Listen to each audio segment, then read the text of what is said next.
Hi, 3rd and 4th grade. This is our last video on finding personal power. And if you've stuck with me, you've learned how to be responsible for yourself, how to make good choices, how to get to know yourself. And now we're moving on how to find how to use your personal power in your relationships and in your life. Okay, so we're still using this book, Sticking Up for Yourself. Okay, so there are two kinds of power. There's personal power and there's role power. And that word role, what's your role, what's your job, what's your position, okay? So a parent is in a role. Their role is, as your parent, they have power over you, okay? And their role is to keep you safe and to keep you healthy and to educate you and be responsible for you, okay? And that's why they have power over you. And then teachers have power over you too, because they're in their role as a teacher. And so it's also their job to educate you and to keep you safe and to keep you healthy, okay?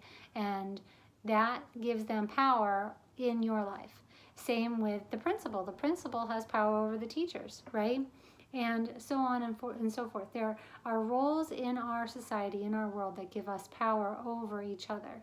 But it's different than personal power. Anybody can have personal power, and you can choose how you use your personal power and how you let other people have power over you. Okay, so knowing the difference between role power and personal power is really important. And knowing that just because somebody has power over you because of the role they're in doesn't mean that they have power over your personal power, okay, and how you feel about yourself. All right, so power in your relationships. Okay, here's an example.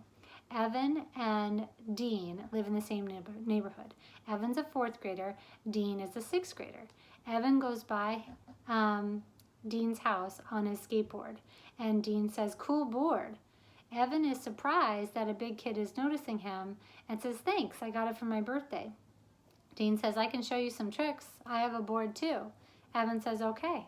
So they spend the next hour on their skateboards together, and Evan has a lot of fun. He likes Dean and he wants Dean to like him.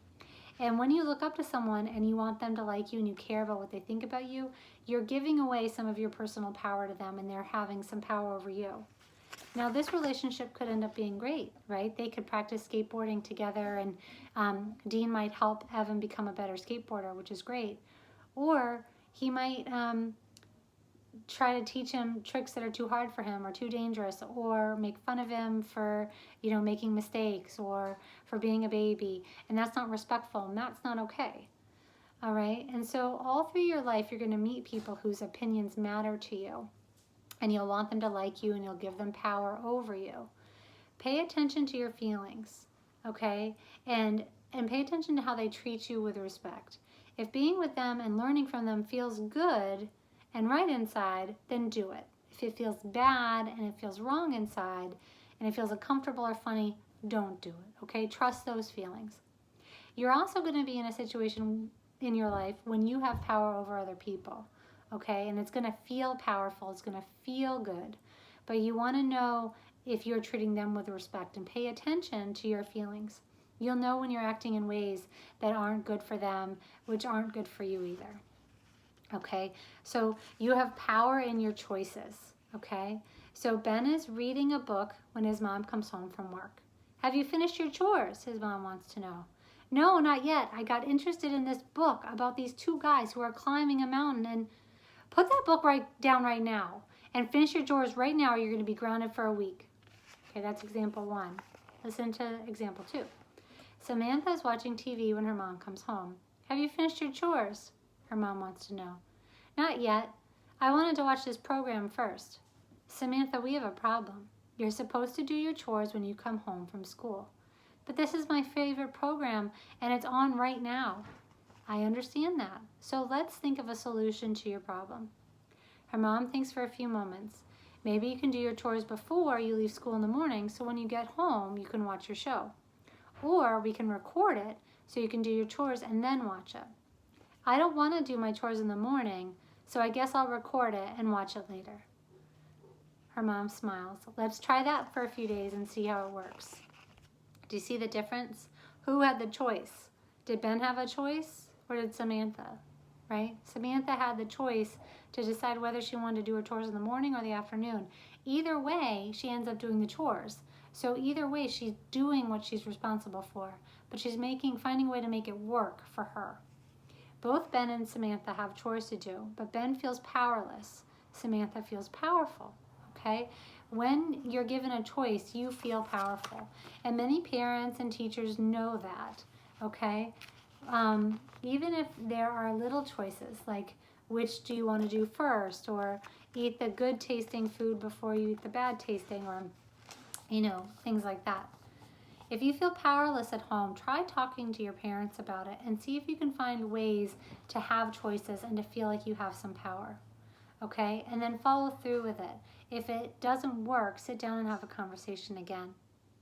And if your parents won't give you choices, okay, you can give yourself choices. Okay? You can think about if you can choose to accept the things the way they are, and that your parents won't change, or you can choose to do one of the great escape techniques we talked about in the last video. When you have these big emotions, do something that removes you from that feeling, right? Whether it's going and laughing about something, watching something that's funny, reading something that's funny, taking a walk, taking a break, going and drawing, going and writing, spend some time with a friend, something that makes you escape from that feeling. Okay. So we've talked about role power, personal power. There's equal power, okay? And equal power is very important. That means that both people in the relationship have equal amounts of power. So here's an example. Nick and Kareem live in the same apartment building. They often hang out together. They get along pretty well as long as Nick does what Kareem wants. Have you ever found yourself in that position? You go to a friend's house, you're so excited to be there, but anytime you want to play something, they don't want to play it. And the only way to keep from fighting is if you just do what they want. Every time that Nick doesn't do what he wants, Kareem threatens to go home. When this happens, Nick feels powerless. He doesn't want Kareem to go home, so he gives in. Kareem has all the power in this relationship. He uses it to get what he wants. But there's something Nick can do. The next time Kareem threatens to go home, Nick can say, "Okay, see you later." And then maybe Kareem will surprise him and be flexible about what they do, or Kareem might go home. Either way, Nick has gained his power back, okay? And now the two boys have equal power. And if Kareem isn't going to be flexible about what they do, Nick shouldn't be friends with him anyway. Alex and Kayla are friends. They enjoy playing together, but sometimes Kayla promises she'll come to Alex's house and then she doesn't come. So Alex waits and waits. Does this happen? You have a friend who promises you things and then they let you down? And this happens a lot, right? It'll happen once in a while, but when it happens a lot, you want to start to pay attention.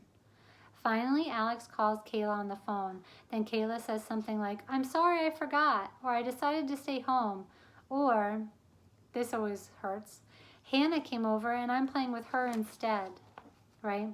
When this happens, Alex feels powerless. She feels hurt and ashamed, and Kayla didn't keep her promise. So Kayla has all the power in this relationship, and Alex can't change Kayla's behavior, but she can stick up for herself. She could try making new friends. She could go to Kayla's house instead of calling her, and if Kayla wants to play with her, she could play, and if she doesn't, she can go home. She could try talking to Kayla about her behavior, because maybe Kayla doesn't know that she's doing it that much, and she might not know that it's hurting Alex's feelings. And you have to give her the chance to maybe try to change it. Alex can stop expecting Kayla to follow through on her promises. So she knows that she's going to break promises. So if she keeps expecting her to keep her word, she's just going to keep being let down. And it isn't realistic for Alex to expect her to keep her promises. Either way, Alex can take back some of her power from Kayla. And now the two girls will have equal power. Okay. The last few sections of this chapter are really important, but I know we're running out of time. So there's some tips of what to do if you're shy, okay? So this just means if you feel shy in social situations, right? When you're talking with your parents' friends, or you're meeting new people, or you're in a group of friends and you just feel like you can't be yourself. There are ways to practice okay? And build your confidence so that you don't have to be shy in all situations. You can have conversations with adults you trust, right? People you know, and practice that.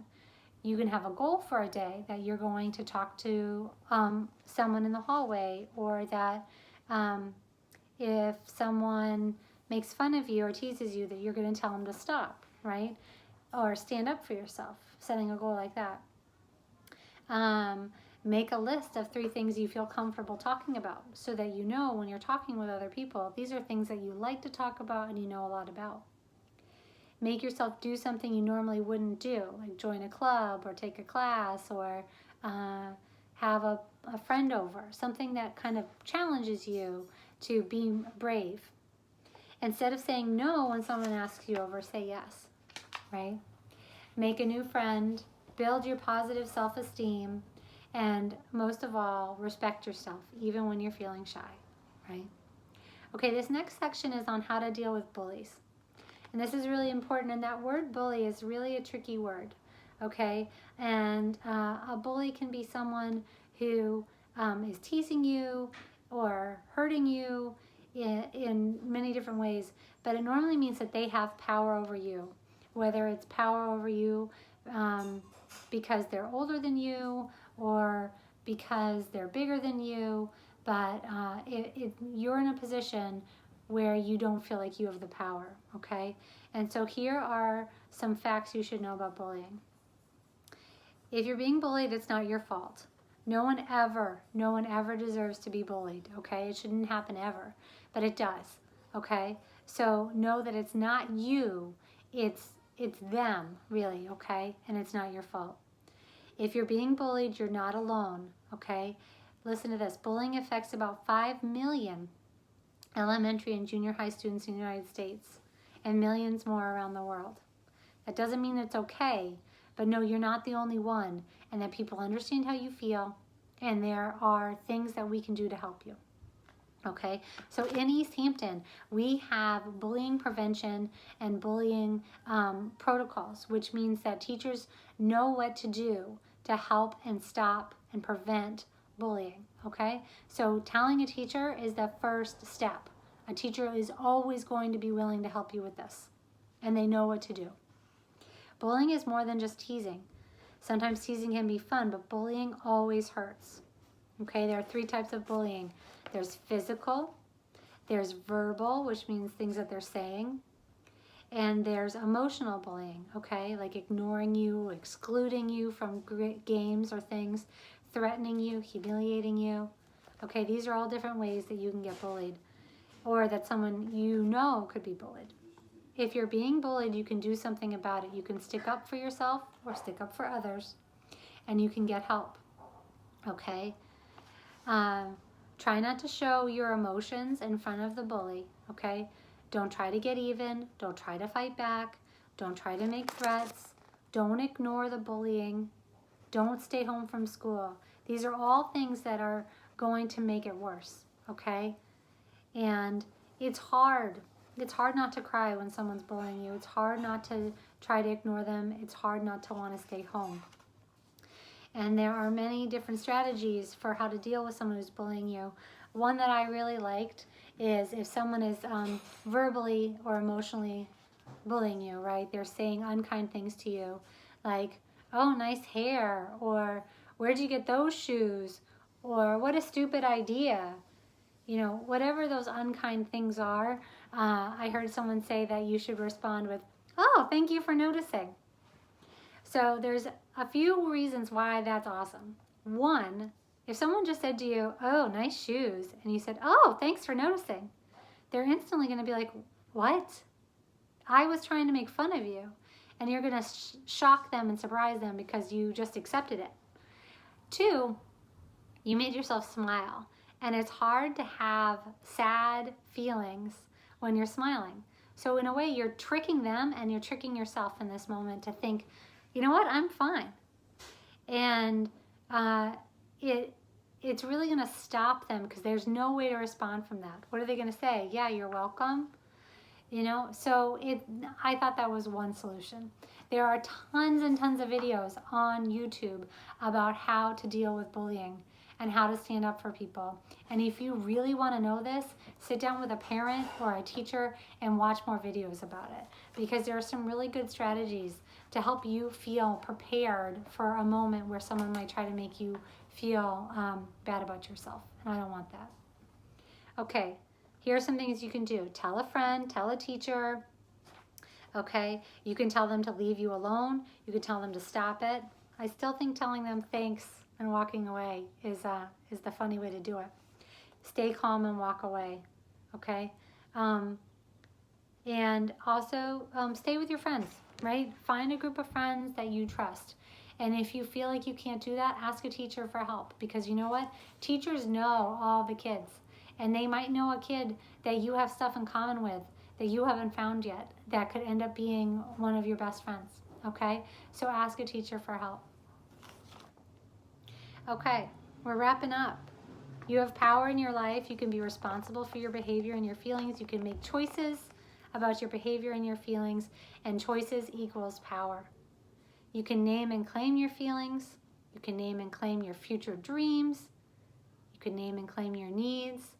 And you know how to take a great escape when your feelings are too big to handle. Okay?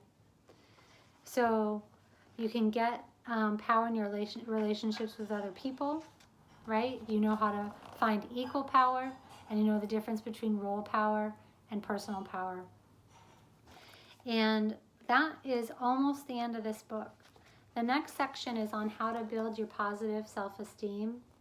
And I wish we could have gotten into that. And so if you really enjoyed this, you can get this book for yourself, okay? The name of it's in the title of the video with the authors. And I hope that you guys go into 4th grade and 5th grade feeling ready to stand up for yourself and to use your personal power. Make friends who care about you and respect you, who you respect and you care about, and enjoy your time in school and your time outside of school. All right, guys, I miss you, and I hope I get to see you soon. Bye.